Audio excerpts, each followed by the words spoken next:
41 ساڵ بەسەر ڕاگواستنی ناوچەی باڵەکایەتی لە باکووری ڕۆژهەڵاتی پارێزگای هەولێر تێدەپەڕێت کە ڕژێمی پێشووی بەعز تەواوی دانیشتوانەکەی بۆ کۆمەڵگا زۆرەملێکانی هەولێر و دهۆک و سلێمانی ڕاگواست و بەجارێک گوندەکان لەگەڵ زەوی تەخت کران و ئاوەدانیەک لە سنوورەکە نەمام.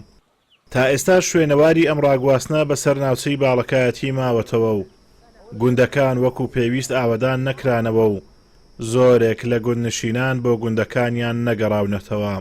دیارە ناوچەی باڵەکایەتی بەهۆی ئەو هەڵکەتە جوگرافیی کە هەیبووە شوێنێکی زۆر گرنگ بە بۆ شۆڕشە چەکداریەکانی گەلی کورد هەر بە درێژایی مێژوشەوە و چەندین حیزبی یان بڵێن شۆڕشی کوردی لێرە هەڵگرساونەوە. ئەمەش بەدڵنیاوە بەبێ پاڵپشتی خەڵکی باڵەکایەتی و منتیقەکەی نەبووە کە لە هەر هەموو شۆڕشەکاندا پشتیوانێکی بەهێزی شۆڕشەکانی کورد بووینە و هەر ئەمە ژوای کردی کە قینێک لە دڵی دژمنانی کورد دروستکات بەرامبەر خەڵکی ئەو ناوچەیە.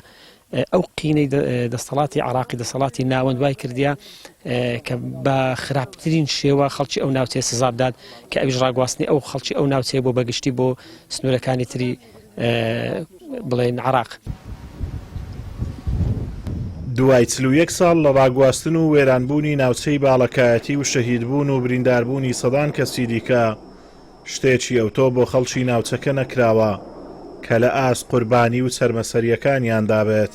ئەگەر بین مەسەلەن باسی ئێمە وەک دانیشتوانی ناحیە قەسری بکەین تا ئێستامە ناو ئەو هەموو کوێستان و کانیا و ئاو شاخ و شێوانەدا کێشەی کەم ئاوین هەیە جگەلەوە وەک گەنجان کێشە یاریگا و شوێنی حەوانەوەی گەنجان و ئەنی لە ناحیەیەکی گەورە گوران تا ئێستامە پارکێکمانیە لەوەی خەڵک بتوانی ئیسراعەتی تێدا بکە یان مەسەلەن شوێنی پێویست نییە بۆی خەڵک تێدا بەعاسێتەوە. بە حکمەوەی پێشتر گوندەکان کاولکران تەخێنرانەوە ڕاگواستران ئەبینی ئێستاژ ئاسەواری ئەم ڕاگواستن و کاولکاریە بە بەشێکی زۆری گوندەکانەوە دانرێ.